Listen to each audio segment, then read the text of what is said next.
സഭയിൽ എല്ലാ കാലത്തും തനിക്ക് പറയാനുള്ള വിമർശനങ്ങളും ആരോപണങ്ങളും ഹാസ്യരൂപേണയൊക്കെ സഭയിൽ അവതരിപ്പിക്കുന്ന ഒരു MLA ആണ് PK ബഷീർ. ഗതാഗത വകുപ്പിന് എതിരെയായിരുന്നു ഇന്നലത്തെ PK ബഷീറിന്റെ ആരോപണങ്ങൾ. അതായത് കേരളത്തിൽ ഡ്രൈവിംഗ് ടെസ്റ്റിന്റെ യോഗ്യത നേടി നിൽക്കുന്ന ചെറുപ്പക്കാർക്ക് ആർക്കും ഡ്രൈവിംഗ് ലൈസൻസോ RC ബുക്കോ നൽകുന്നില്ല എന്നുള്ള ആരോപണം. അദ്ദേഹത്തിന്റെ വാക്കുകൾ കേൾക്കാം. ഒരു ഗൗരവമായ ഒരു വിഷയമാണ് ഈ സഭയുടെ ശ്രദ്ധയിൽ കൊണ്ടുവരുന്നത്. സർ, നമ്മളൊക്കെ വാഹനങ്ങൾ ഉപയോഗിക്കുന്ന ആളുകളാണ് സർ. നമ്മളൊക്കെ വാഹനം ഉപയോഗിക്കാൻ സർ നമ്മുടെ മക്കളാണെങ്കിൽ, സഹോദരിമാരാണെങ്കിൽ, ഭാര്യമാരാണെങ്കിൽ, കുട്ടികളാണെങ്കിൽ ലൈസൻസിനും അപേക്ഷ കൊടുക്കും സർ. ഈ ലൈസൻസ് അനുവദിക്കും. അതേപോലെ പുതിയൊരു വാഹനം എടുത്താൽ ആ വാഹനത്തിന് വേണ്ടി രജിസ്ട്രേഷൻ സർട്ടിഫിക്കറ്റ് നൽകും സർ. ഈ അടുത്ത കാലത്തായി നമ്മുടെ സംസ്ഥാനത്ത് RC ബുക്ക് നൽകുന്നില്ല, അതായത് രജിസ്ട്രേഷൻ സർട്ടിഫിക്കറ്റ്.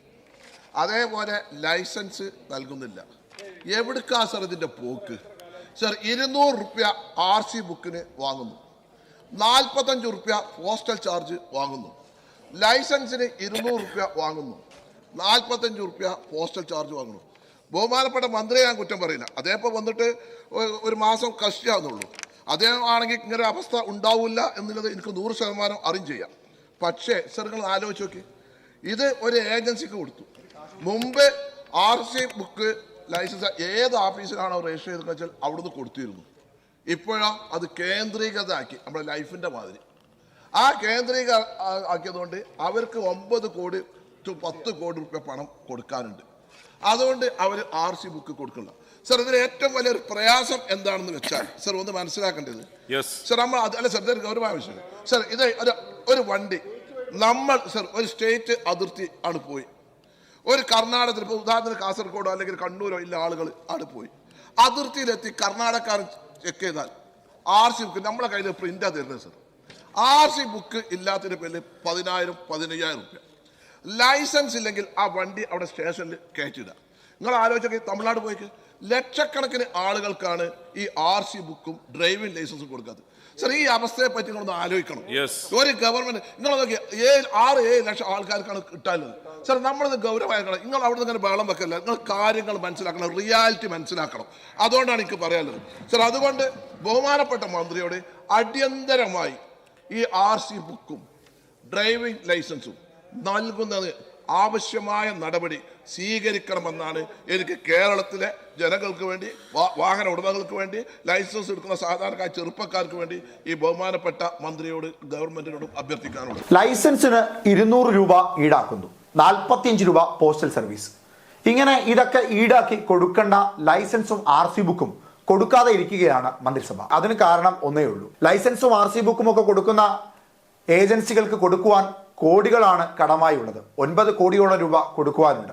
ഈ ആരോപണങ്ങളൊക്കെ ശക്തമായി ഉന്നയിക്കുന്ന PK ബഷീർ ഒരു കാര്യം കൂടി പറയുന്നുണ്ട്. ഇതെല്ലാം ഉന്നയിക്കുന്നത് നിലവിലത്തെ ഗതാഗത വകുപ്പ് മന്ത്രി KB ഗണേഷ് കുമാറിനെതിരെയല്ല. അദ്ദേഹം ഉണ്ടായിരുന്നുവെങ്കിൽ ഇതെല്ലാം കൃത്യമായി പരിഗണിച്ച് വേണ്ട രീതിയിൽ ക്രമപ്പെടുത്തുമായിരുന്നു എന്നും അദ്ദേഹം പറയുന്നുണ്ട്. പക്ഷേ ഈ ആരോപണങ്ങളെല്ലാം ഉയർത്തുന്നത് ആന്റണി രാജുവിനെതിരെയാണെന്നും അദ്ദേഹം പറയുന്നു. KB ഗണേഷ് കുമാർ ഇതിന് കൃത്യമായ മറുപടി നൽകുന്നു. പക്ഷേ മറുപടിയിൽ എവിടെയും PK ബഷീറിനെ എതിർത്ത് ഒന്നും തന്നെ പറയുന്നില്ല. കഴിഞ്ഞ നവംബർ അവസാന വാരം മുതൽ സംസ്ഥാനത്ത് ഡ്രൈവിംഗ് ലൈസൻസ്, രജിസ്ട്രേഷൻ സർട്ടിഫിക്കറ്റ് എന്നിവയുടെ അച്ചടിയും വിതരണവും മുടങ്ങിയിട്ടുണ്ട്. നേരത്തെ അച്ചടിച്ച് വകയിലും കുടിശ്ശിക തുക നൽകണമെന്ന് അച്ചടി മുടങ്ങിയതിൻ്റെ കാരണം അതാണ്. നേരത്തെ അച്ചടിച്ചതിൻ്റെ കുടിശ്ശിക തുക കൊടുത്തില്ല. ഏകദേശം 3,80,000 RC ബുക്കുകളും 3,50,000 ലൈസൻസുകളും അച്ചടിച്ച് നൽകാൻ കുടിശ്ശികയുണ്ട്. 2023 ഓഗസ്റ്റ് 2023 ഡിസംബർ വരെയുള്ള കാലയളവിലേക്ക് 8,66,00,000 രൂപയോളം നമ്മൾ 1,07,473 രൂപ കുടിശ്ശിക ഇനത്തിൽ ITI ലിമിറ്റഡ് ബാംഗ്ലൂർ എന്ന കമ്പനിക്ക് നൽകാനുണ്ട്.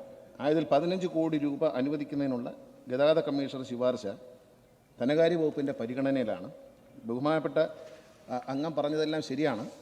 ഈ കാര്യങ്ങൾ വലിയ ബുദ്ധിമുട്ടുണ്ടാക്കുന്നുണ്ട്. കാരണം തമിഴ്നാട്ടിൽ പോയി ഒരു ഡോക്ടർ ഒരു ആക്സിഡൻറ്റിൽ പെടുകയും ആ ഡോക്ടർ ആക്സിഡൻറ്റിൽ ഒരാൾ മരിച്ചതിൻ്റെ പേരിൽ വലിയ വിഷയമായി. പിന്നെ നമ്മൾ പ്രത്യേകമായി എഴുതി കൊടുക്കേണ്ടി വന്നു. ഇത് RC ബുക്ക് ഉണ്ട്, പുതിയ വണ്ടിയാണ്. പറഞ്ഞ കാര്യങ്ങൾ, ബഹുമാനപ്പെട്ട അംഗം പറഞ്ഞ കാര്യങ്ങൾ അതേ സ്പിരിറ്റിൽ തന്നെ ഉൾക്കൊള്ളുന്നു. തീർച്ചയായിട്ടും ഇക്കാര്യത്തിൽ പരിഹാരം ഉണ്ടാവും. ബഹുമാനപ്പെട്ട മുഖ്യമന്ത്രി ഇതിൽ ഇടപെട്ടിട്ടുണ്ട്, ധനകാര്യമന്ത്രിയും ഇടപെട്ടിട്ടുണ്ട്. ഏതാനും ദിവസങ്ങൾക്കുള്ളിൽ ഈ പ്രശ്നത്തിനൊരു ശാശ്വത പരിഹാരം ഉണ്ടാക്കുകയും ഒരു 3-4 ആഴ്ച പ്രിൻറ്റിങ് തുടങ്ങിയാൽ 3-4 ആഴ്ചയ്ക്കുള്ളിൽ നമ്മളിത് കൊടുക്കും.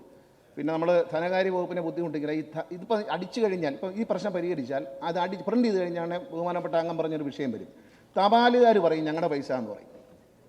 അത് കുഴപ്പമുണ്ടാക്കേണ്ടെന്ന് വിചാരിച്ച് അങ്ങ് പറഞ്ഞതുപോലെ ഈ അടിച്ചു തീരുന്ന മുഴുവൻ കാർഡുകളും അതാത് RTO ഓഫീസിലേക്ക് അടിയന്തരമായി എത്തിച്ചു കൊടുത്ത് വിതരണം ചെയ്യാനുള്ള നടപടി നമ്മൾ സ്വീകരിക്കും. അവിടെ എത്തിച്ചു കൊടുക്കും. പോസ്റ്റിൽ അയച്ച് താമസിപ്പിക്കുന്നില്ല. പ്രിൻറ്റിങ് തുടങ്ങിയാൽ ഉടൻ തന്നെ അതാത് ദിവസങ്ങളിൽ എല്ലാ RTO ഓഫീസിലേക്കും സാധനങ്ങൾ എത്തുന്ന മുറയ്ക്ക് അവിടുന്ന് തന്നെ ഐഡൻറ്റിറ്റി കാർഡ് കാണിക്കണം. അല്ല ഏജൻ്റൊന്നും വന്നാൽ പറ്റില്ല, അതൊന്നും പറ്റില്ല. അവരെ ഐഡൻറ്റിറ്റി കാർഡോ ആധാർ കാർഡോ കാണിച്ച്, അല്ലെങ്കിൽ ഓതറൈസ്ഡ് പേഴ്സൺ, ബ്ലഡ് റിലേഷനിലുള്ളവരോ ഭാര്യയോ മക്കളോ ആര് വന്നാലും അത് കൊടുക്കാനുള്ള ഏർപ്പാട് ചെയ്യും. പ്രിൻറ്റ് ചെയ്ത് തുടങ്ങിയാൽ അങ്ങ് പറഞ്ഞതുപോലെ RTO ഓഫീസിൽ